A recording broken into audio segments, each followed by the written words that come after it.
In the councils of government, we must guard against the acquisition of unwarranted influence, whether sought or unsought, by the military-industrial complex. The potential for the disastrous rise of misplaced power exists and will persist. We must never let the weight of this combination endanger our liberties or democratic processes. We should take nothing for granted.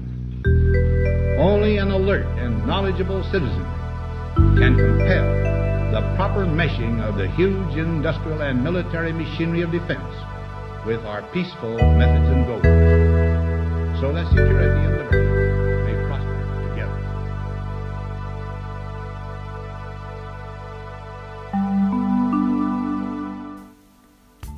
Despite Eisenhower's warnings on the dangers of misplacing power in the military back in 1962, the US military spending has grown up to an average of $600 billion per year, accounting for nearly 20% of the federal budget.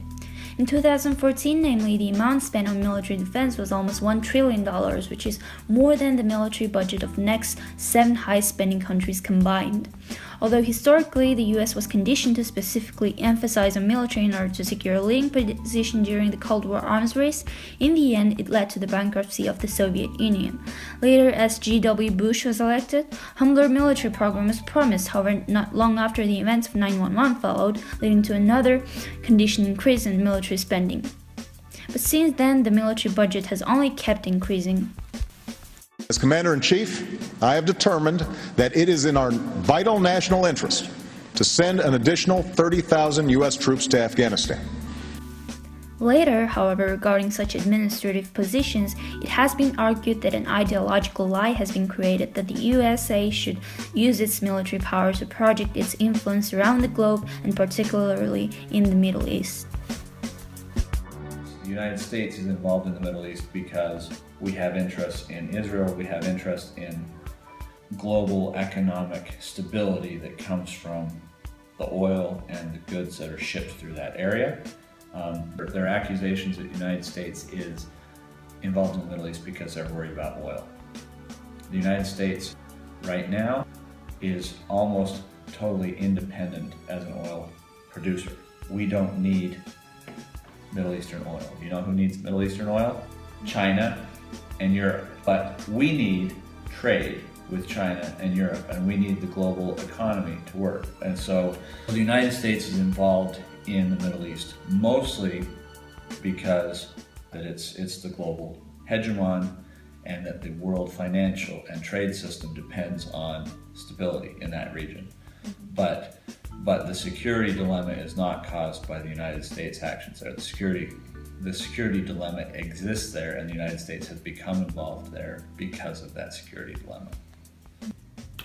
All the countries in the world, even the most peaceful ones, are spending money on their military. Even Switzerland, which is supposed to be a neutral country, they're spending money on their military. So for instance, if you have an army and there is a crisis somewhere in the world and you're able to send some troops, even just a handful of troops, it kind of shows to the international community that you are willing to help. You're willing to provide some help in order to put an end to a genocide or war crimes, for instance. So it's important to show goodwill. Yet still, there seems to be an existing risk associated with such high military spendings in the US.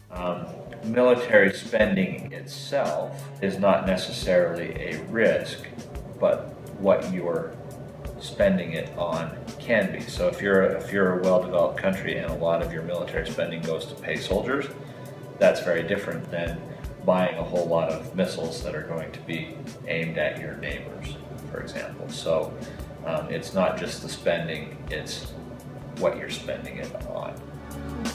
I think the most important problem right now in the United States is the way with which they are investing their money in research and development for the military, which causes a lot of serious ethical problems. So now they're focusing a lot on the use of drones, which is highly controversial because when you have drones, you're basically allowed to kill people that you are suspecting of being terrorists, and you are able to kill them without trial.